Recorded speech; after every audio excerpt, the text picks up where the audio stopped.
What's up, you round-elbowed pedestrians? We're back. Psycho Season, episode 6 or 7. It's a numeric value. We're back. We took a week off. We are human. I'll get into that later. God, we got a good episode, man. We talk about, we cover almost 2 weeks worth of stuff. So we kick off very strong with Chainsaw Man, episodes 6 and 7. Spy Family episodes 19 and 20, and To Your Eternity episode 4. We do the Newsfeed, talk about MCU news, Tom Holland, the new Avatar movie, 2 of them that are coming out. Guardians of the Galaxy special, the holiday special that's coming out. We talk about the Disney drama, the new, the CEO getting fired, Bob Iger coming back. Man, we get into this whole Tarantino MCU thing, which is always happening, and then we talk big about Mob Psycho Season 3, specifically Episode 6 and how huge that was. My Hero Season 3, Episodes 6, 7, Blue Lock, Episodes 6, 7, and we have a very, very strong Q&A to cap off this week's episode. Thank you so much for listening. Thanks for your patience while we got a little bit better, and enjoy the show. Psycho Season 1, 2, 3, 4.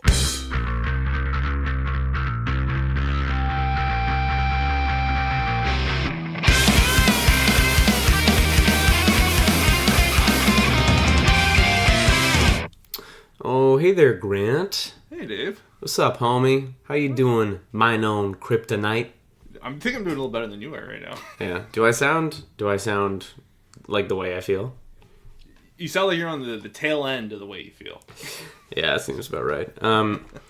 To everyone who missed us last week, our cups they overfloweth with gratitude that you care that we were gone. You drowned the fan mail lines. People couldn't even get through. Couldn't get to the door. Yeah, couldn't get to the door. I was quite ill.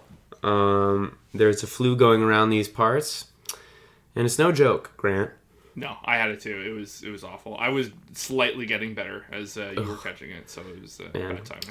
I was at the pharmacy picking up another shopping cart full of medication, like vitamin D tablets and cold FX, God knows what else, vitamin C tablets rather. And I hear some guy behind me talking to the pharmacist. He's like, "You guys giving out flu shots?" I was like, "Oh yeah, that would have been a good idea." Yeah, I got my, again, a little inside baseball here. I had my first flu shot in 10 years, a couple weeks ago. Oh really? Yeah. It was While you were sick? Nope, no, prior to that. Prior to that, really? Go figure. Man, yeah, it whatever that was, it took me out at the legs. It almost even tried to ruin my New York City birthday trip. But it did not, and I made it. And there are some anime-related things that I did while I was there that people will have to keep an eye on our Instagram at Part-Time Otaku Podcast to see. But I experienced some anime things in the big city. We exist there as well, so there you go. Part-Time Otaku has touched ground on New York. Traveled abroad. Yes, we are a global brand after all. So we kind of have 2 weeks of stuff to cover. Yeah. I think most of these we've seen both episodes, so we'll kind of do the broad strokes of what the last couple of episodes will be about. Mm-hmm. And if we haven't seen both, then we'll just preface it. So we got to start with the juice though, right, Grant? Oh my god. I just watched it 2 minutes ago. We got to talk about Chainsaw Man episode 6 and 7. There's your spoiler warning. If you're new here, we're going to get into the whole plot for both episodes. Dave, I think Chainsaw Man I think the train has arrived at the station. Yeah, it has, huh? I think it's so funny because, I was reading on the discussion thread for, this week's episode, mm-hmm. and someone perfectly described it as, this is the one that weeds out the week, if you're not in for it now, you're not in for the rest of it. And I think it was really weird how, this episode had so many moments of, gross out, really hitting all the narrative note or the tonal notes the show has offered so far. It came in absolutely swinging in this most recent episode. Yeah, and I think that's true. are you going to pay admission now to get in? You know, you're at the pre-party. Like, are you ready? You know, for the rest of the show? Yeah, it's like if you don't like what you've been seeing, then this probably isn't for you. And if you are like super hype, it feels like you know what show you've signed up for. Yeah. And which one is it for you? This is the show. I think it's hard to say because we were so blind, and it just continues to reveal itself. Like, even if I wasn't into this, the morbid curiosity would grip me. It's not one of those shows where, you know, you do the anime 3 and you're just like, that's not for me. Right. You know, even with this show, like if you did the 7 and you're like, this isn't for me. Like, how can you look away? You know, because what it's doing is challenging. You know, it's challenging and, you know, visually, titillating in so many ways. Like what they're doing with the animation and the back and forth between what's 2D, what's 3D. Like, I like that we're at the point now with this show where it doesn't fucking matter. It's hard to tell at times, right? And it's like... and that's what you want. Yeah. Right? That's the end goal. You want it to be seamless, and you just want to be kind of... Again, there was some animation in this episode that was just like, holy fuck. Like, you know, pretty much from like the dinner or the party scene forward in episode 7 was just like visually like knocked out of the park. Vibrant. Yeah, it felt real, and it's like what I like the most out of, you know, the year of slice of life that I've kind of dove into. You know, a lot of these shows, they excel in, you know, the action's always going to be big. You know, for the big shows, like, you know, there's the Sakuga, like there's going to be these crazy moments, but there's just something about, you know, these slice of life moments that really capture like the real world. You know, in a show, like, it grounds them so much that it's like, you know, it blows my mind, but. Yeah, but holy fucking Chainsaw Man. I'm in for it. I'm 100% buying getting into the manga the second the season's over. Will you get into the manga and read past season 1? That's the question. I think so. Yeah? Yeah. Just because from what everyone's read, like, the story is, like, too good, like, you know, to have these moments. Because, like, narrative-wise, there's nothing really here that's completely shed all the light on the show. Like, we've had little moments, like, you know, some of the backstory stuff with all the characters, you know, they kind of, it's not like My Hero. It's such a strange thing to compare it to My Hero, but, you know, My Hero Academia always trickle fed, you know, the backstory stuff and the main narrative stuff, and Chainsaw Man in a way is kind of doing that. Yeah, I know what you mean. It's only like a 12 episode show, so like we're definitely gonna get maybe one big reveal, maybe like. It's only 12? If more, you know. I think it's only 12, yeah. I know. So it's, you know, we're not going to get like any huge bombs. And if we are, it's going to be right at the tail end of the season. So, you know, again, people are talking about it's one of the greatest mangas in modern, you know, the era. Like, I need to know, like, what is actually gripping it. Like, you can definitely see, like, you just think about, you know, we don't talk manga on this show a lot because we're not huge into it nearly as much as we are anime, but we're starting to. And when you think about, you know, sometimes you see that on, you know, on Instagram or wherever on socials about, like, you know, this anime is so popular and its manga is also, it's, you know, the circulation is doubling down, and you hear about how big One Piece is, Attack on Titan. As of late, you really hear about Chainsaw Man and Demon Slayer, and you think about, like, those, let's say just those 4. It's like, yeah, they're all very different takes on shonen, but Chainsaw Man really has some pieces those other examples don't, right? Like, they are all in such different corners. Yes. But no one's doing what, like, this particular flavor in anime. Like, I've never seen this, like, done, I don't know if I want to call it tastefully, but they've just picked such a lane that was such a curveball to me. Between, you know, when I thought people said this was R-rated because of, like, I figured it was, like, because of the bloody animation. Sure. Yeah, I assume the same. I never thought about the subject matter and, like, what take... You know, it's just weird to say after all these years, they kind of seem to have a fresh take on, like, the puberty experience, because that is, like, so kicked to death in anime a lot of the time. And yes, like, in this, it's very much a front and center theme, but I haven't seen a show do it like this. No, and that's the thing, too. Like, it's really good with its kind of... It hits at the right moments, because, you know, like, at this, you know, at the dinners or the party scene, you know, they ask how old Denji is, and he's like, oh, I'm 16, and you kind of get, like, a couple people at the table of, it's along the lines of, he's so young, you know, young people usually don't make it in this, and like, holy fuck, he's a kid, you know, like this, you know, as the fans are finding out, like we all knew he was young, but like to hear him openly say that, you know, it was like the people around him were reacting, the fan, you know, the viewers were reacting. It helped to remind me though, right, that like, oh right, like his absurd, like the urgency he has, his single track mind, like it helps to say it out loud and remind the audience, like he's a 16-year-old kid. You know what I mean? That the buffoonery, the tomfoolery, the absurd perversion, like it's starting to kind of make sense a little bit. Yeah, absolutely. Inside this world that they've created. I don't know, man. I'm really digging it. It's funny because you were saying like how, you know, there's so many shows, you know, like kind of with a similar, you know, skill set, if you want to put it. But when I think of the show now, like I picture like a Venn diagram. You know, all these shows, like they all kind of, you know, meet at points, and you know, there's that thing that they share. It kind of feels like it's hidden underneath everything. Yeah. You know, like it's almost like it's not even has its own circle. It's just tucked away. It's, I don't know. It blows me away. And no, you're right. You know, it's doing something incredibly specific. Yeah. You know what I mean? Like it's touched very lightly by other, like the corners of the show are touched very lightly by other stuff that we've watched. Like obviously it's a shonen, right? And like obviously there's really fun violence and animation and shit like that. But like the tone and the character and who he is, we just haven't seen this before. Mm-hmm. Well, you know, and to like they've done a really good job with, and you know, I think we've compared Jujutsu Kaisen. It's probably his closest counterpart. Yep, I would say, and you know, I think there's a lot of older '90s shows like Neon Genesis. I feel like has a lot of. I can feel some of that DNA in this too. I think the puberty thing. I think puberty wise, that would be like the closest thing to compare it to. Yeah. You know, but it's two very different kids.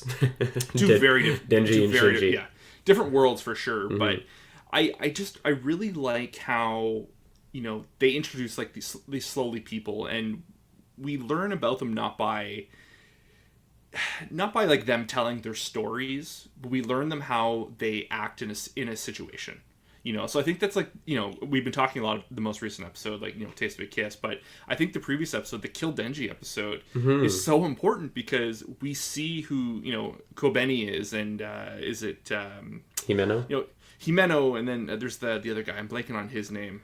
Yeah, I forget it too. But we meet a lot more people and spend some time with them. You know, so like we don't just get them like, oh, like this person did that and da. You know, like it's, you know, in Jujutsu Kaisen we meet the, you know, the year 2 kids. Kind of like that, yeah. Kind of like that, and they kind of tell their story and kind of get to know each other in kind of like a, you know, in a truly platonic way. You know, like they discover themselves. You know, some missions here and that, but this is like they're thrown into the thick of it, and how they are at the bottom of their soul shows who they really are. You know, I don't know. I thought, you know, both these episodes back to back, good handoff. I really didn't expect so soon like an arc episode. Mm-hmm. And go one into the other, but it's similar to like the Bad episode, and then the Maggot Devil or whatever it was. But, Anteater. Yeah. I don't know. This show is fucking. I understand the juice. Like it makes sense. Yeah, I'm getting it. I'm loving, like. I'm really digging it. I'm digging all, like, the forefront, the main 4 characters, you know, Power, Hayakawa, Denji, Himeno had a lot. These past 2 episodes. Kind of just like, we had her intro. She let everyone else cook, you know. She still has, like, her laughy, silly moments. It works. And the relationship with Miss Akima, or Makima, rather, is so funny. We got to talk about the ending of episode 7. This cut to black pretty much about sex and about... And about, I don't know if you could argue, it seems like he's kind of being taken advantage of. By everyone. And, oh God, I mean, vomit scene, dude. Oh my God. Have you seen it? Like, again, we're talking about stuff no one else is doing. Like, what the fuck? Not in this era. No. I bet you this is like... It just feels 80s, 90s in so many ways. Because it has a pulpy look to it, you know? Like, I'm sure that's intentional. Yeah. You know? But it's... Oh, yeah. Fucking... And also, like, everyone's reactions around them is fucking, like... They got the one dude to look jealous. He has, like, this jealous face on him, too. Like, it's fucking... There's so many fucked up layers to it. It was tremendous. But yeah, and even that, too. Like, just the POV animation. It was just like, holy fuck. Like, there you go. Like, it's funny to see shows that choose their moments to just like load up the Sakuga moments, like make it look as natural and, you know, like just unclunky as possible, because the show has its moments too. Like you can tell where it's not like across the board perfect by any means, but they really knocked out that ending. Man, I totally agree. They've really crushed it. I don't know what else to say. It feels like we're just about over the halfway mark then of season 1 or core 1, whatever this is going to be. But yeah, this is like neck and neck for the best thing that I'm watching right now, and we're going to talk about the other best thing we're watching very shortly. Yes. For now, let's talk about Spy Family episodes 19 and 20. Couple good episodes. Yeah. The episode 19, the character named George, who thinks it's his last day of school, is like the most random thing on the planet. Oh my god, it's so funny because that's the episode. Corinne happened to watch that episode with us. I bet she loved it. It was just on. She loved it, and she was like, "Oh man, like like maybe." It's like, this is what you're watching. Good. Yeah. Well, she was like super into it, and then we watched the most recent episode, and I think one of the best gags. Again, it's Anya excels where they don't talk about her mind reading. Like they goof on it once this episode, but just like the whole bit of yours like, oh like. No, like I can't take her to work, and she like thinks about her entire day. So just by the fact of her thinking it, Anya sees it no matter what. It's just genius. Like, it allows you to have fun from like a narrative point of view, because like they've created this perpetual gag the audience is always in on with one of the main characters, and like that you don't realize it at the time when they intro you to the character, but like that's super valuable. Like half the show is built on the inside jokes between the audience and the main character. Yeah, but no, that the kid's last day one was fucking hilarious, and of course he's gonna be back, and the whole thing with Anya is just like, why are we giving him gifts? She tries to give him a leaf, and then he's leaving with all this stuff, and the leaf's still behind. Yeah, oh, so funny. No, I was down with that, and then take your kid to work day. Yeah, genius. It's like, yeah, of course this show is going to do that. That's like an incredibly good idea. You should absolutely do that. And I was digging it, man. I also too, like, I like the little, I feel like they've always done them so far, like in this season, but they've really been hitting home like the little stories. It almost feels like one-off little chapters from the manga, like they're adapting into like a bigger, fuller thing. Like with this episode, most recent one, there's like the code. Anya's trying to make a code. Yeah, it looks like we're going into a little arc, maybe. I don't even know if it's an arc. It's just like almost if that was just like a little one-off gag in like the manga or something, and they take the time and turn it into like a 2-minute scene. Yeah, I'm curious if like the first few minutes of next week's episode are wrapping that up, or if it like keeps going for a while. I don't know. Because we only have what three or 4 episodes or 4 episodes left, and then we're done the first season. 20, yeah. So like somewhere between 2 and 4, I would assume. Yeah, I'm pretty sure it's a 24 episode run. Makes sense. Yeah. So yeah, this will be wrapped up for the holidays. Years. We got 5 more episodes. Oh, okay, we'll wrap it up at like end of year. Yeah, that makes sense. Yeah. I'm liking the show. It's definitely been up. You and I, we've done this for 20 talks so far. Like the show kind of it's here to stay. It's got a spot. Absolutely, like it's always going to be talked about. But these past 2 have been really good. Agreed. Okay, let's talk about To Your Eternity. This is one. That we haven't seen the most recent episode, so episode 5. So we're going to talk about episode 4. I've seen episode 5, so maybe I can like point some things out to you. Sure. But let's talk about episode 4 first. This is very much kind of, is it fair to say it's a Prince Bond origin story? I think so. And it's like what is going on with him and his relationship with Fushi, and where is this whole thing going to go? So I'm curious what you think of this new character. So I'm a little torn. I think if there's one voice actor I don't like in Japanese, in just the normal, it's this guy. He's in everything. Like he always plays a villain of some sort, or like a clown type character, or like is he good? Is he bad? And it's interesting because I don't think there's ill intent with this character. It's weird because this whole arc, Fushi's just being pulled in every direction because everyone's using him. Yeah. So it's hard to say like who's good and who's bad in the grand scheme. The whole like the mental illness thing that they're playing around with this of like him seeing ghosts, and to know that the ghosts associated to Fushi, I think lore wise it's massive, right? This whole like episode 4. Yeah. But some of it just didn't land. Like it's more the character stuff. Like it just seems so silly and a little over the top. And there's the I don't know. I can't really grab a point of like what's not working with me. Lore wise, I think it's very fascinating. The ghosts are kind of forever following Fushi around, and clearly some of them are leaving. And I don't know. It's where do you feel with it? I feel like I'm just like spinning my tires on To Your Eternity right now. No, I mean, I think you have some good points. So yeah, I think it has high impact for the lore. I'm curious where they're going to take this. It's like I'm semi enjoying it. Obviously, nowhere near as much as season 1. Like you just got to call a spade a spade. Yep. Episode 5 is like better than episode 4.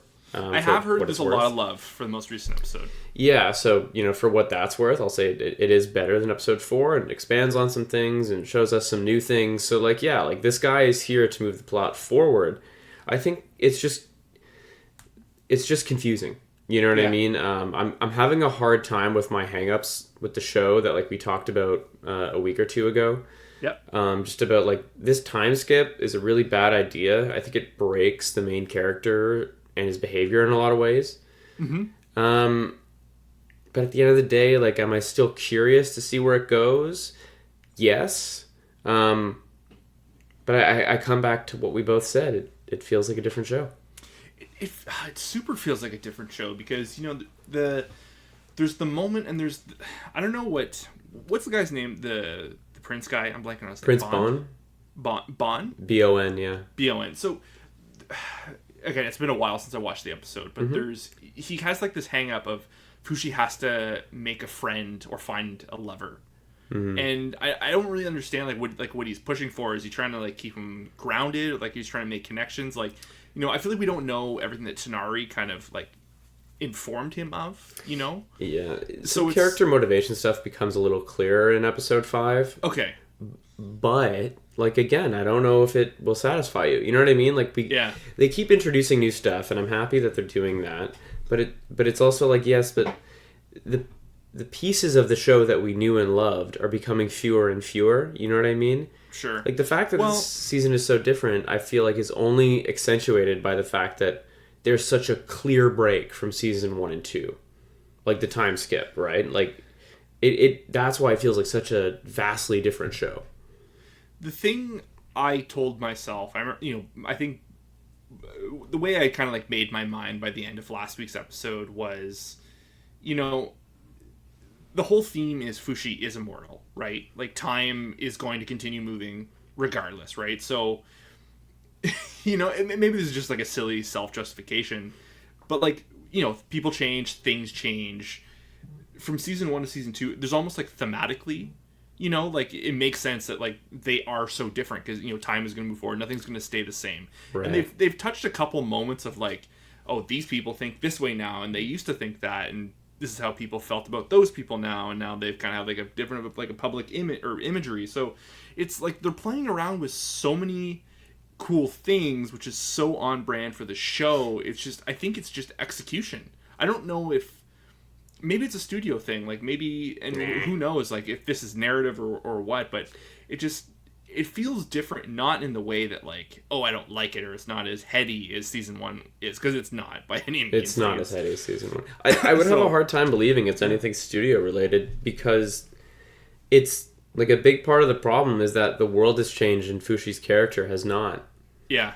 And he doesn't have to have changed, but he has to have evolved and grown. You know what I mean? It makes no sense that he's in a holding pattern and remains as ignorant as he. It just doesn't track. I don't know, but it feels it definitely feels like a narrative issue. Do you feel with the way Fushi as a character has been kind of dealing with what has happened so far in these 5 episodes? So again, you have a little more insight than me. Mm-hmm. Do you feel like we're on a path for him to have that moment of like, okay, I really need to get my shit together and I need to start like being more open-minded and more involved with the world? Or do you think this is just him, or do you think this is just like he's had those moments and this is just how he's acting? It's really hard to tell. Question. I guess if I had to guess, and I would be happy to be wrong here, and Again, I'm not an expert. I've only seen this season 1 once, and now I'm seeing season 2 for the first time. But the way it feels like to me is like it feels like no, like there's not going to be a come to moment where like Fushi ascends and like learns, you know what I mean, and like closes the knowledge gap with all this missing human knowledge he seems to have. Like it more feels like he's going to continue to encounter people that are going to change him, and he'll grow like in accordance with the human experience. But like I don't know, it feels like we're going to just keep traveling, meeting people, they'll die, time will pass, the knockers will be persistent. I'm not sure what I wanted, but when you put it that way, it does make it sound kind of Monster of the Weekish, which is tough because it was such a profound show when it started. Yeah, and I don't know. It's But maybe I'm just being half glass empty. You know what I mean? Like this whole arc completely changed my mind. Who knows? I think it's, I don't understand the character. You know, okay, so the arc we didn't like in season 1, the island, the prison island thing. You know, regardless of how we felt about Tanari, we kind of knew where she stood. We knew she was kind of a shitty person, but so everyone else was. There's just this, you know, kind of the way everything unfolded. Really, character choices were on brand for all the people. Like it made sense, but like for the unfolded, it was just, you know, it didn't click with us. This doesn't feel like that. Like it just, you know, I don't know. It's very, very, very strange. I'm, you know, I want to be proven wrong. I just don't understand where Bond comes from. The whole thing, but the whole family is fucking weird. You know, like it's a weird choice, dude. Like it's a really, really, really weird choice. It's you know, and like, they had moments of like trying to like justify, like, yeah, like the king himself is like kind of goofy or whatever, but he's like, I know how to rule a kingdom, and I don't think you know how to do it. And it's like, but it's like you know, it's, I don't know. It's like you took season 1 and made him meet a bunch of characters from JoJo. Like it doesn't make any fucking sense. Like it's just it feels otherworldly. But you know, it's anyway. Very, very odd. We're torn on it. Like if you're listening to this and you think we're being harsh, just and especially if you're a manga reader, let us know what you think. Like when you read the manga, was this a left turn for you? Did it all track? Is the show doing the manga a disservice? Like is the adaptation not great? Like anyway, if you have feedback, send it to us because we're curious. Just don't spoil shit. There's your disclaimer. Don't be a dick on the internet. Go to Twitter if you want to do that. All right. Let's break this up a little bit here, Grantbot. Okay. Let's talk about the news. A lot of news. Yeah, good amount of news. Let me kick us off. Worthy news, I think. Worthy news, yeah. All right, let me kick us off with some MCU news. Tom Holland has reportedly signed a new 6-project Marvel Studios deal and will return as Spider-Man, featuring a new trilogy, and Avengers, The Kang Dynasty, and Secret Wars. Hey man, he's young. He's got to get that money now to take care of the rest of his life. So they backed up that Brinks truck, dude. Like they had to have. I love knowing like movie financial stuff. I would love to know what that deal is worth. Oh, it's probably obscene because they are not going to cast a new Spider-Man, even with the whole multiverse setup they've been fucking around with the past 2 years, which is not working out for them. Okay. You know, it's I don't know. They would not replace him. He's too young, like younger audience. You know, forward. Like everyone loves him, and you know, I like him too. I don't love Spider-Man, but like, what's that? He's not my favorite Spider-Man by any means. Yeah. And so, like, you know, I think I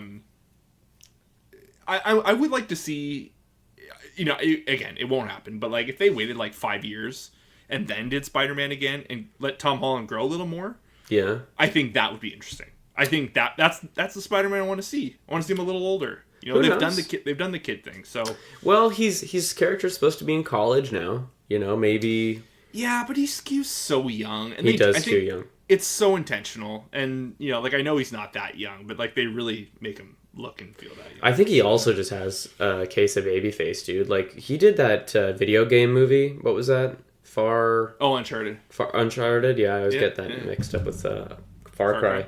Yeah. But, like, he's supposed to be, like, a middle-aged or, like, late 20s, like, scruffy guy in that movie. And he looks like Peter Parker at high school. Like I remember seeing the trailer and being like, this makes zero sense. You're trying to tell me this kid has a license? Yeah. No. Like I'm not saying like the baby face is an issue. I think it's just like the He character. Like, skews young. Yeah, he skews young. So it's I don't know. I will note, like a lot of these contract things, like I'd follow them, and it's interesting to see like Marvel chase after people. After Spider-Man 3, his initial contract was up, and that was public knowledge. And he never really said a lot, but he did say like several times to several media outlets when asked like, "Will you be Spider-Man again?" He would say stuff like, I really think like they should do a Miles Morales thing. Like which I think says a lot. The political climate being what it is, but also the fact that he's the one saying that, I think is a little bit evident. I would love to see Miles Morales. I think, yeah. When he got the part, I remember him being like, he accidentally leaked it because he has like he had a part of that bit of him always leaking trailers and shit came from an organic place. Like he was messing up and like accidentally letting shit slip. And earlier in his career, he's like, yeah, I think I got to do like 5 of these. Like, I don't know if I'm going to want to be Spider-Man after 5 movies. That's like 8 years. Yeah. And it was a long time ago. His first appearance was in Civil War, Phase 3. Yep. That was a long time ago. I don't know. I think we're ready for like a more experienced. Like I think he has the character down so pat. That's the thing. He is really good. For him to play that older version, like not like drastically older, but like, I think it might be a better fit. I think we've all seen him do the young, a little naive Peter Parker thing. Yeah. And I think hopefully, if he has, well, obviously he has, he's signed on for 6 more. I'm ready to see more of that. So maybe they're gonna age him into what you're asking for. Like maybe he'll do these quantum realm related like Avengers and Secret Wars things, and like then maybe the 3 Spider-Man movies will come in between or afterwards, and we'll get like a 32-year-old Spider-Man or something. Maybe not 32, but maybe you know what I mean. Like maybe like how old is Tom Holland? I don't know. Wait, I gotta guess first. 25. What do we got here? He's 26. Yeah, all right, he's not bad. Seem 26. Jesus, poor fucker. Right? That's what I'm saying, dude. Sucks to suck, I guess. Yeah, anyways, is what it is. All right, let's talk about more things that are a little nostalgic. Wait, did you ever watch Avatar, the animated series? 1 episode and the Shyamalan movie. You suck, man. They're doing an animated movie with like the original cast, but aged up as adults. It looks great. That still they put out. That was some confidence on screen for sure. Yeah, I'm curious about it because I loved it, and I watched it late in life. Sure. But like, if you were gonna give me more Avatar, I would want the child cast, like specifically because of the voice actors. Like, you really grow to love them. Sure. And I don't like. Them as grown-ups isn't what I would want more of, you know what I mean? But like hell, I'm still gonna watch it. I think that one should be that one should do fairly well. Yeah. What is that next year? Yeah, I think so. 23. I have time. I might watch. Dude, I really maintain. I thought you would like it. It's so wholesome. It's so 2000s. I thought the kiddo would like it, but apparently not so much. Yeah. It was no way. No, it's the standard definition thing. Took her for a loop. She's never watched anything standard definition in her life. Oh god, the way they have it, Grant. Yeah, it was. We watched it. I heard her say it out loud. I was like, "Oh, yeah, no, I guess so." I was like, "We're used to. We grew up with this, so like, it's it was nothing for us." But, yeah, and your second child will have never seen anything other than 4K. It's going to be tough showing them some home movies. Margot Robbie was going to do a Pirates of the Caribbean movie, but it's been canceled. This was something I had no idea was happening, and was double bummed that I found out that it wasn't happening as I found out it was potentially going to happen. Well, she seems like the right person, too. Like, if you said, hey, there's going to be a new female-led Pirates of the Caribbean franchise kickoff or spin-off or whatever you want to call it, it's like, who's a really, really good actor that you could get? And it's like, Margot Robbie? Yeah, it's a fucking slam dunk. Yeah, I just love pirates. Like, it doesn't have to be Pirates of the Caribbean, but that's a bummer. That would have been really good. Yeah. Yeah, could have been. Speaking of bummers, Cap 4 is going to be shooting in spring of 2023. Okay, So, couple years out probably. Yeah, I don't know how long, but man, like they're taking their time getting to this, eh? I mean, Well, they have a lot in the pipeline, obviously, but sure. It's all a part of the plan, but I don't know. I'm looking forward to this because the Cap movies belong as movies. yes, you need- we you learned need that the hard way. the big spectacle moments, and there was a lot of things within Falcon and Winter Soldier, that probably would have translated a little better if it was edited down and put into a big movie. But you need the blockbuster moments for the Cap movies there. So it's I'm looking forward to that. Yeah. All right, I'm gonna let you tag the second half of this news feed. Constantine is going to be R-rated. The sequel, right? Sequel, yes. Was with the Keanu first one? attached. Was the first one R-rated? It might have been like 14A? 14 plus or 14A, but like had some pretty heavy moments. Like he commits suicide like twice in that movie, and you see him do it. Oh right, Jesus! Yeah, When you put it like lots that, eh? Yeah. It's Dude, I loved that friggin' movie. I love it so much. Yeah, Peter Stormare as Lucifer is one of the best castings. Oh, yeah, you movie mentioned that last time we talked about it. But and the especially in like a cinematic era that is so incredibly franchise heavy. Like we live with the MCU, right? And everything has to be like, oh, can we do 2 or 3 of these? It's so funny that Constantine did such an unbelievably fantastic job with world building, and Yes. that they didn't hop on a sequel like immediately after it came out. A little before its time though. Oh my god, years, years, yeah. No one had even had that had even been the money ticket yet. People were just like they're probably having trouble getting it off the ground in the first place back then, Yeah, right? and even the religious angle, like I remember. Yeah, well, I- Constantine's always been like that, but they really leaned into it. Like the Hellraiser stuff has always been very religious. And But, yeah, so that much was- stronger for it on screen. Like I actually kind of appreciated it because a lot of the time when they do that stuff in a movie, I'm like, oh, give me a break. But they leaned on it like lore. You know what I mean? Which sounds funny, but anyway, it was fantastic, and I'm really really excited to see the second one. We'll see. Because we'll probably see Deadpool 3 first. And so we'll see, because that's the other movie they've said is going to be R-rated as well. So if they stick with it on that one, there's reason to believe they'll stick with it on Constantine. So Tarantino announced his next project, 8-episode miniseries. Have they said what that's going to be yet? He has said nothing. I saw him do a couple interviews about it. There's a lot of snippets of him the past couple days, eh? Yeah, he's making the circuit because he's got a new book out, right? Yeah. Well, he's pissing off all the Marvel fans right now. I know that much. he is. Yeah, maybe we should talk about that. Yeah. To answer your question real quick, he has not said a word about the subject matter. Okay. He is still intends for his next movie to be his last, but he has zero ideas. He has not put pen to paper. His next focus will be shooting this eight episode miniseries next year. Is there a studio attached?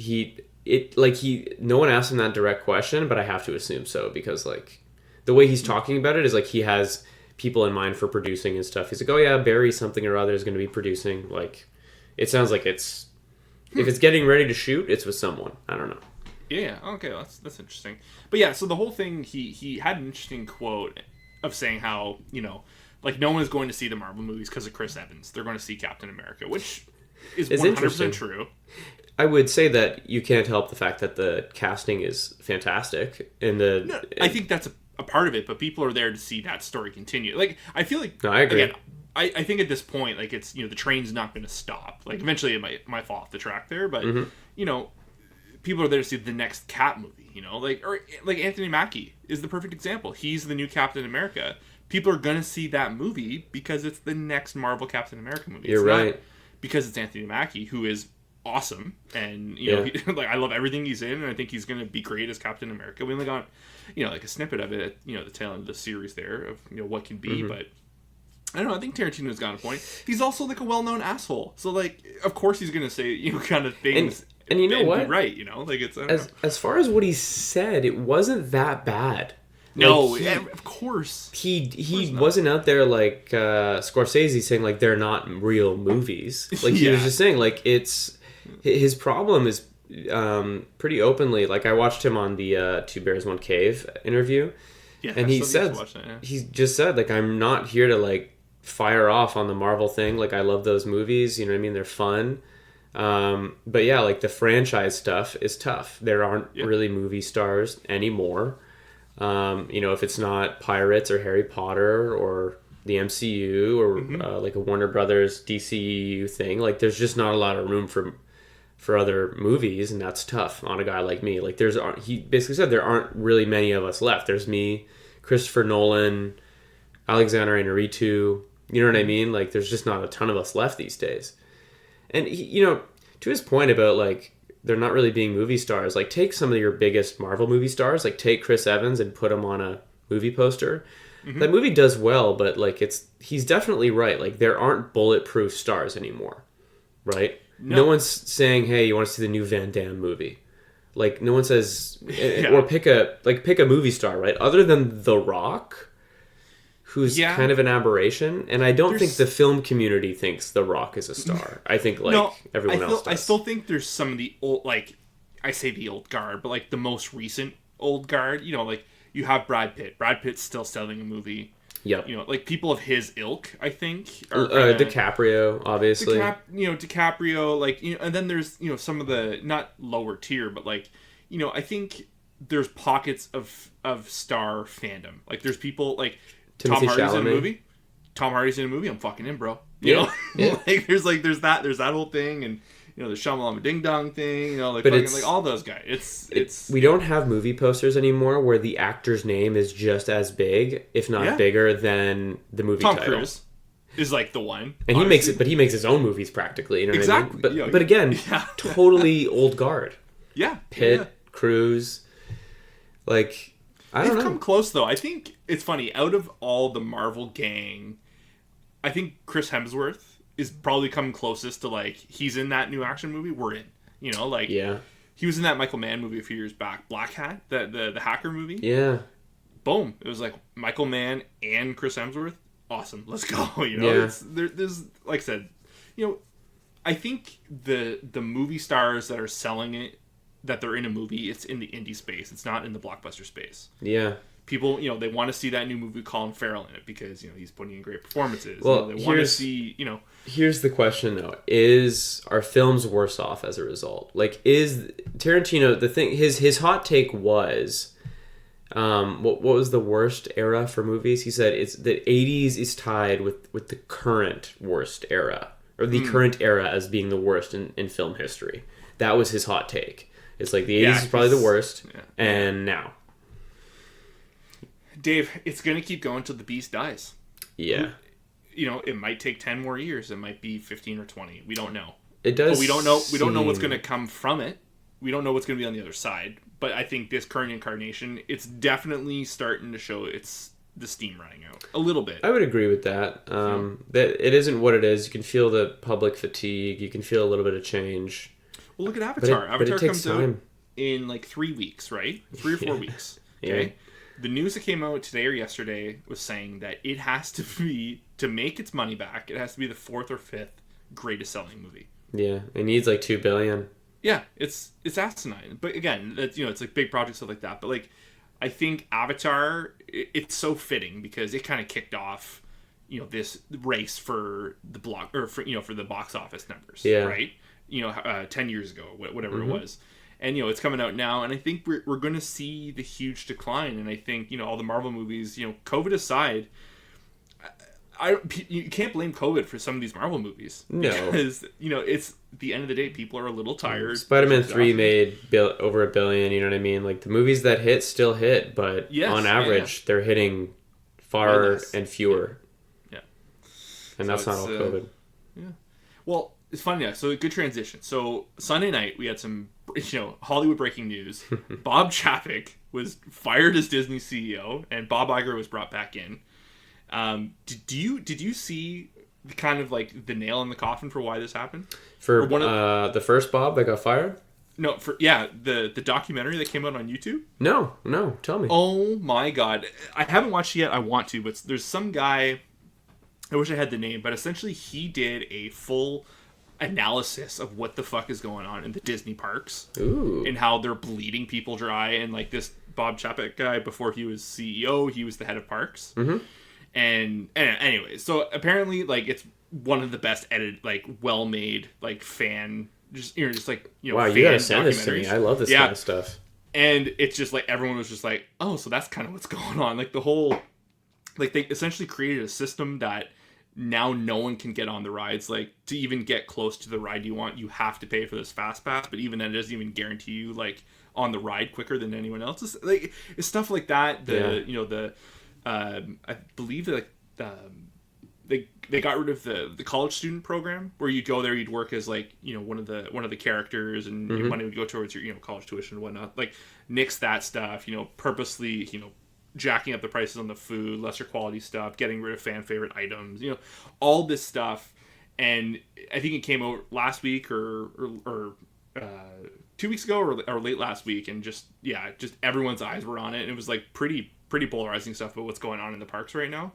And again, hinting at like, I guess, you know, the Bob Chapek was like not allowing any of the Disney creatives to like, with all the Marvel properties and the Star Wars properties, it was like his final say on all this stuff, apparently. Yeah. So like, you know, for him, with all like the kind of lackluster stuff we've had over the past 2 years, you know, it's like, was it Bob, you know, like which Bob's problem was it? Or is it, you know, is it losing its steam, or is it because people couldn't make the choices they wanted to make? I don't know. It's fascinating, but I'll send you the documentary. But apparently, it is amazing. Yeah. No. Yeah. Well, maybe when you do, I'll share it on our Instagram at Part-Time Otaku Podcast. I'm interested to see what happens with Bob Iger returning. You know, he had quite the victory lap when he retired about like, this is it. You know, this is my life's work. I'm really proud. You know, Disney is like far and ahead #1 when he retired. You know, He was kind of like, it's like retiring undefeated. You know what I mean? Like he had a hell of a career. Then he went and taught, and he has his own masterclass series and all that. He talked about how like he really wouldn't go back, and now here he is.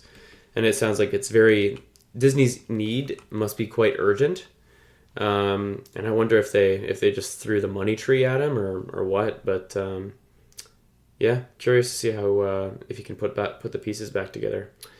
And then lastly, for Disney Plus related news, is the Guardians of the Galaxy Holiday Special is coming out this week.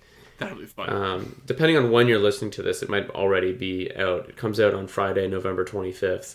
So yeah, I'll probably check that out. Definitely, yeah. I love the Guardians. Should we get back to our regularly scheduled broadcast? We shall. Grant, this is such a big one. Oh my god. All right, we're going to talk about Mob Psycho Season 3, Episode 6. Grant hasn't seen Episode 7, I don't think, right? I have not, no. But this is kind of perfect because Episode 6 is like very much the completion of an arc. Yep. So big spoiler warnings on this. Mob Psycho Season 3, Episode 6.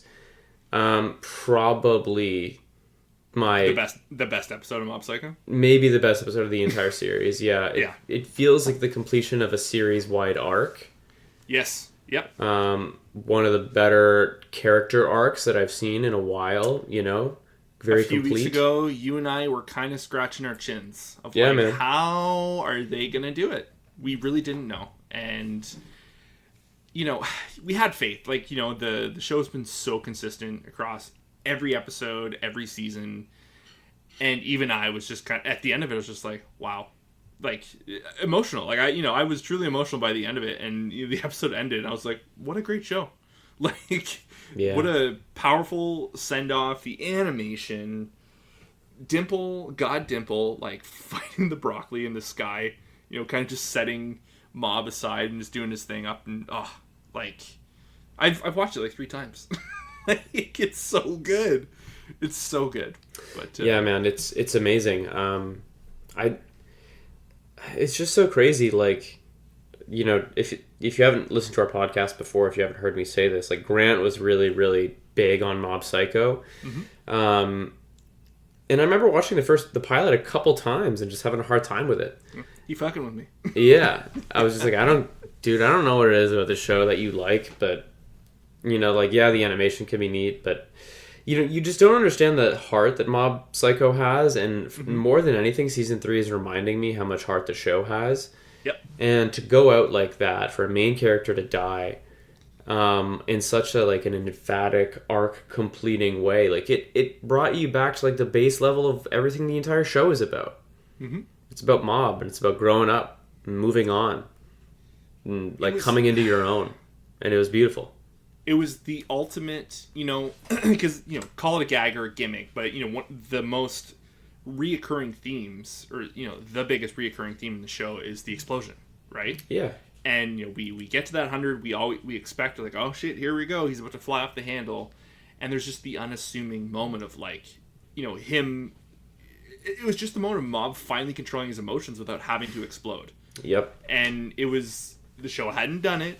And it was probably just one of those things we never thought would have happened, because it's there's only so many seasons and there's only so many episodes. Like they carefully craft each arc, and it's you never really know when a huge moment like that is going to happen. We know this is last season, so I'm sure we were going to get something like that at some point. But it was just to have it in that moment completely caught me off guard for You can have moments like that in shows, like you have Attack on Titan, you have Demon Slayer, whatever people say about all those shows, but every now and then you get a moment where you're just like, fucking, I love anime. And man. The way it can tell a story, and it's the Sunny Boys, it's the moments like this in Mob Psycho. It's like, it's tremendous. We're very lucky. No, that was some 10 out of 10 shit. God, fuck, it was good. It just. All the image of Dimple kind of saying goodbye, and you realize that he's missing an arm. Yeah. And just like, like everything that's been going on, like he's already lost. Like now he's getting in to say his goodbye. Yeah.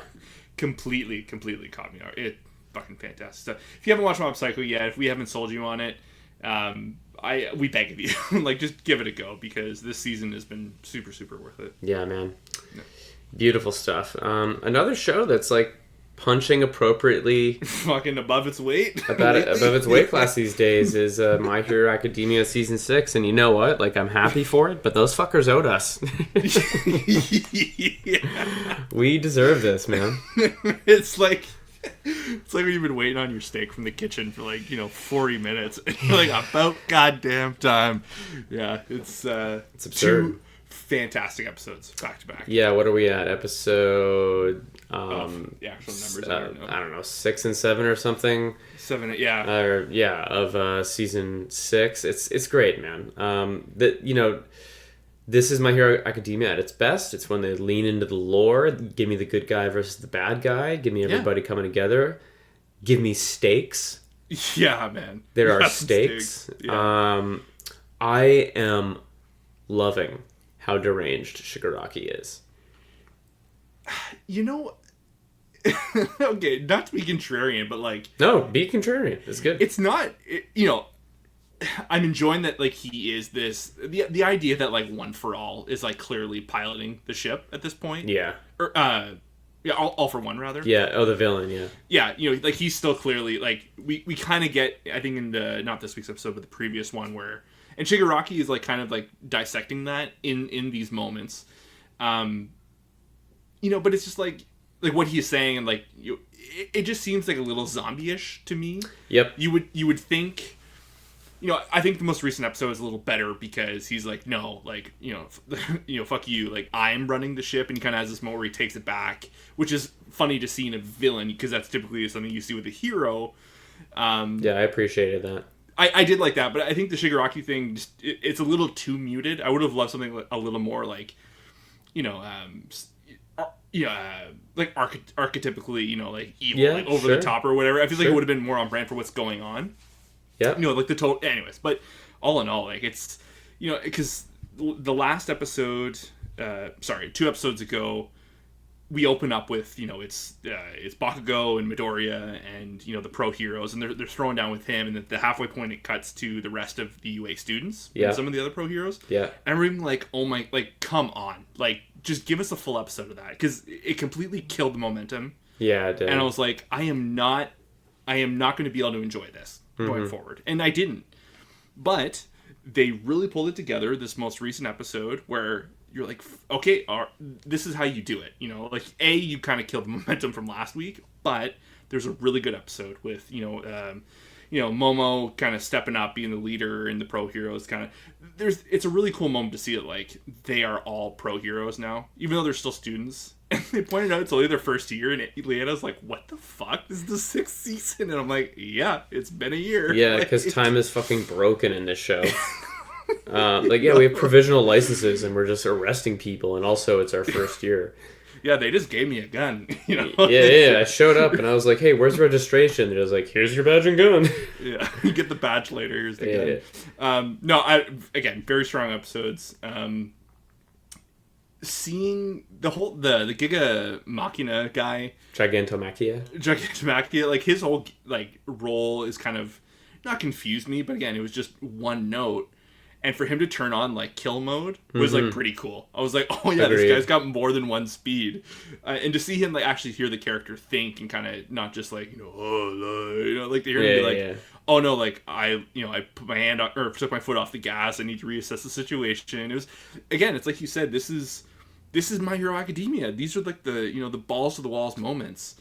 And, and the darts, too. I forgot, like, that they played around with that, majorly in season 4 with the overhaul stuff, and the darts. Yeah, they brought that plot mechanic back. It's kind of, they've been teasing and flirting with it a little bit, like an episode here, an episode there. Yeah, it feels like they were like just keeping the audience's memory there, just in case they needed to use it. Which fair enough.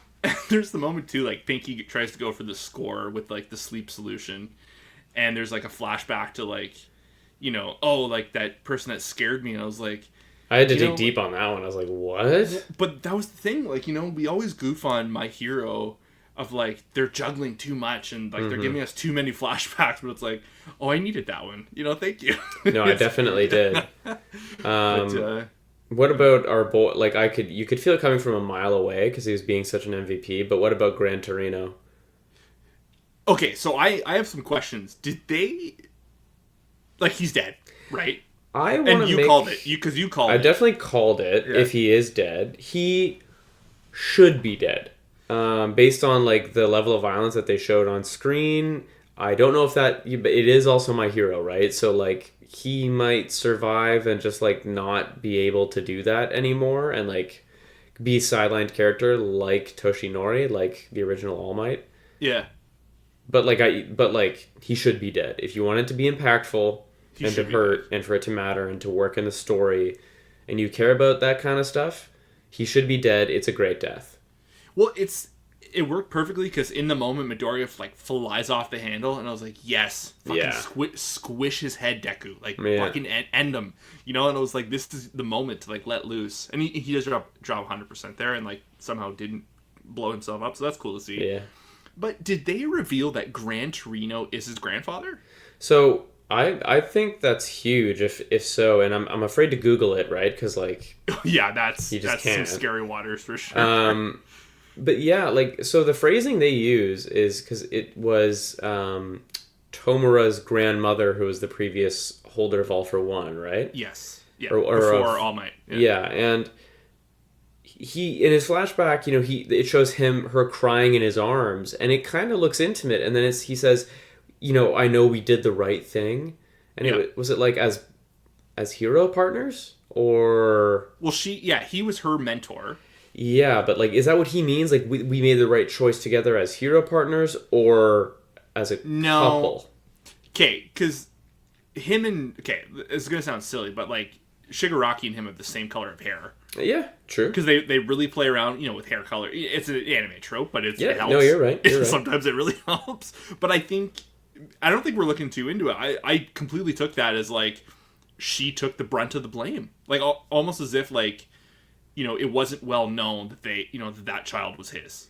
Yeah. Or anyone did, right? So like she was protecting him or whatever. Like that can kind of play into the whole Gran Torino being a little curmudgeonly, a little not. He's been a very kind and gentle character, but he's been very, like, a little offstandish in some regards, closed off. Mm-hmm. So, it would make sense. He had to give up the kid, too, and all that. But it reveals a lot, and for him to be killed, I think in the moment, I think you could tell on Gran Torino, like, this is maybe not fitting, but like this is Yeah, it was sad. a little bit of closure for himself. It was kind of like it felt Han sad. being killed by Kylo Ren.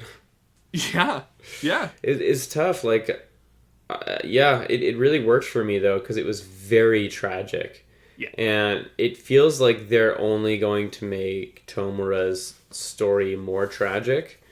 Like, I'm really curious to see where they go from here with his character. I need them. They cannot let up on the gas, though.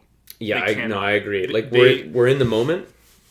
Let's stay. You know. It's just one of those. The show has just kind of done the fan base and us so dirty because they will just completely pull it off. Yeah. And they really, really need to like rev it up more. Almost like it feels fast. I think it needs to be faster. Like specifically the Shigaraki stuff. Everyone out in the Momo and the gang. I need young Todoroki. He needs to kick in. Like, where's he at? Yeah, maybe, it's so early. It's episodes like what, 6 and 7? Maybe they're gonna, like really give us a desperate moment of need, and then pull him in. It feels weird that he's not there because like there's so much attention.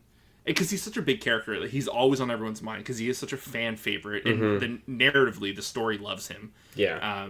They dragged us through all the family drama last season. Face on the concrete all season long. And even like not Inferno. What's his name? Endeavor. He even makes a point of like, where's Todoroki? Or where's Shoto? So it's so weird. It's interesting for him to be absent with everyone else fighting Gigantomachia and then the Midoriya and Bakugo with Shigaraki. But yeah, damn. Good team fighting. I love it. Like, everyone working together. Like, you and I had so many complaints about the team battles at the beginning of season 5. Yeah, that got a little quick. It got a little quick, but it was the highlight of the season. It was. But you see this moment now in this episode, everyone working together. We see their powers and working, the two classes coming together and working effectively. It's like, I get it. I know you guys had to show me, but it was still like a real hassle to get through. But no, it's a fantastic episode of My Hero. You're not on Blue Lock, right? No, but tell me all about it, Dave. Well, I'll give a quick update on episodes 6 and 7. I'm still really, I'm for the most part enjoying it. I will say these last 2 episodes are like a pair. Okay. Of 1 or 2 games. I think 1 game. Let me start with the positives. I still am steadfast that like they're doing some stuff kind of like Mappa is doing in Chainsaw Man in blending 3D CG and like hand drawn. They're doing it at different levels. Like these shows don't look at all the same, but like they're both doing some similar shit. Animation is oddly strong. The ensemble cast stuff is working. I think my problem is like they chose like a weird twist in this like last couple of episodes that just didn't really work for me. But like the show really has breakneck speed. I would say it seems less paced, less well paced than Haikyuu of what I saw of Haikyuu. Within the actual games or like outside of the games? Well, there isn't much outside of the games. It's like mostly games. Oh, so like it was just like that first introduction, a couple episodes, and then like since then it's been like pretty nonstop. Like like there is lots of it's funny. I almost again I only saw less than a season of Haikyuu, so like don't hold my feet to the fire for this comparison. But Haikyuu almost has more times outside of the games than in sometimes, or at least in the first season. In the first season, it felt that way, and I remember being like, I don't know if we could cut off like 10% of this for more game time because they do game time so well, and this could do almost the opposite. You know what I mean? Where it's like because there's only so many levers you can pull, so many games in a row before like it starts to get a little bit repetitive. You have to keep things fresh. They definitely do that, but like their way of keeping it fresh in these last couple of episodes, I did not love. So I would say these last couple were a slight notch down for me, but I'm excited to see where they where they go next because we've got a big game next week. So So like the past two episodes has been one game. Yeah, or like it's been a game each episode. Some are two, some are one. Okay. And this last one I didn't love, but that's okay. I'm excited to see what they have on the weekend. Outside. Oh, go ahead. Sorry. Outside. Yeah, one last. Outside of like the main team, like the boys, is like how's the rest of the cast looking? Like, is there characters that like clearly stand out as just like the one villain of the week on the other team, or like is there characters of note that kind of bounce off between the main cast? No, there's definitely characters of note that bounce off between the main cast. Okay. It's not like there's always one specific villain. They are doing some stuff well, like My Hero, like Haikyuu, in terms of like at a glance you can quickly which characters are the hotheads. They Sure. definitely sold it as like we're all trying to be the main character kind of a show. Mm-hmm. And they do settle into like a pretty good group chemistry, ensemble cast vibe. And that's getting better. I'm curious to see, because that was my biggest detractor. Like, so I'm almost wondering if I should jump back in. It's so early. I think if you watched one episode and didn't like it, like watch like 3 or 4 more. Yeah, but it was I think I watched the first 3 or 2. Sorry, but I think my biggest thing was like everyone trying to be the hothead, and I know just, what you mean. It'd be too much. But like if people genuinely, obviously that's going to be an underlying layer because that's the theme of the show. Everyone's racing for the one spot. But like if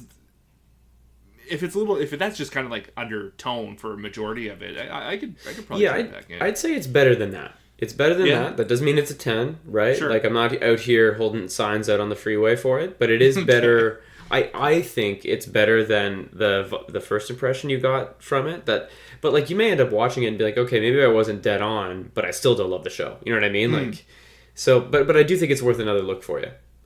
All right, I think I might. All right, let's wrap up on our Q&A. We haven't done one. Again, last week we were out being sick humans. I was out being a sick human, and the week before, I don't think we even did a Q&A because we went a little long on the episode or something. I can't remember what it was. But we got a question, Grant, from our MVP. Shout out. Abenakta54, thank you for your question. Another banger this week. Yeah, this is a great one. This is one of the best questions we've had, so well done.